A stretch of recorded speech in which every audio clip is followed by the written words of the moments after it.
ಪರಿಚಯ ಇದ್ದಂಥ ಶ್ರೀವಿದ್ಯವರು ನನ್ನ ಭೇಟಿ ಮಾಡೋಕ್ಕೆ ಬಂದು ಅವ್ರ ಜೊತೆ ಬಂದಂಥ ವ್ಯಕ್ತಿಯನ್ನು ಪರಿಚಯ ಮಾಡಿಕೊಂಡು ಆ ವ್ಯಕ್ತಿಗೆ ಹರ್ಷ ಅಂತ ಪರಿಚಯ ಮಾಡಿಕೊಂಡು ನಾನು ಶ್ರೀಮತಿ ಪಾರ್ವತಿ ತುಂಬ ಆಪ್ತ ಸಹಾಯಕ.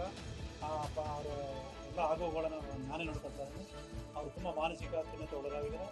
ಹಾಗಾಗಿ ದಯವಿಟ್ಟು ನೀವು ಈ ಪ್ರಕರಣವನ್ನು ಏನು ಮೂಢ ಪ್ರಕರಣ ಇದೆ ಆ ಪ್ರಕರಣ ಸಿಬಿಗೆ ಹೊಸದು ಬೇಡ, ಲೋಕಾಯುಕ್ತದ ಏನು ತನಿಖೆ ಹೇಳಿದೆ ಲೋಕಾಯುಕ್ತ ತನಿಖೆ ಹೇಳಿದೆ. ಸೊ ನೀವು ನಮಗೆ ಇದನ್ನು ಸಹಕರಿಸಿದ್ರೆ ನಿಮಗೆ ಎಷ್ಟು ದುಡ್ಡು ಬೇಕು ಕೇಳಿದ್ರೆ ನಾನು ಹೊಸ ವ್ಯವಸ್ಥೆ ಮಾಡ್ತೀನಿ ಅಂತ ಮಾತಾಡೋದು. ಸೊ ನಾನು ಅದಕ್ಕೆ ಯಾವುದೇ ರೀತಿ ಒಪ್ತಾ ಇದ್ದಾಗ ಇಲ್ಲ ಪಾರ್ವತಿ ಅಮ್ಮನವರು ಅಮಾಯಕರು ಅವ್ರಿಗೇನು ವಿಷಯ ಗೊತ್ತಿಲ್ಲ. ಇವರು ಮಲ್ಲಿಕಾರ್ಜುನ ಸ್ವಾಮಿ, ದೇವರಾಜು ಮತ್ತು ಸಿ.ಕೆ. ಕುಮಾರ್ ಇವೆಲ್ಲ ಸೇರಿಕೊಂಡು ಈ ಥರ ಮೋಸ ಮಾಡಿದ್ರು ಅಂತ ಹೇಳಿದಾಗ ಇಲ್ಲಿ ಪಾರ್ವತಿಯವ್ರ ಕಡೆ ಅವ್ರಿಗೆ ಒಂದು ಪೊಲೀಸರು ದೂರ ಅರ್ಜಿ ಕೂಡ ಇರ್ತೀವಿ ಇವ್ರ ಹತ್ರ ಮೋಸ ಮಾಡಿದ್ರು ಅಂತ. ಸೊ ತನಿಖೆ ನಡೆದ ಸಂದರ್ಭದಲ್ಲಿ ಎಲ್ಲ ಸತ್ಯಾಂಶ ಬರೆದು ಹೇಳಿ ಕಳಿಸಿದ್ದು. ಅದಾದ ನಂತರ 12ನೇ ದಿವಸ 11ನೇ ತಾರೀಕು ಈ ಕಡೆ ನಡೀತು.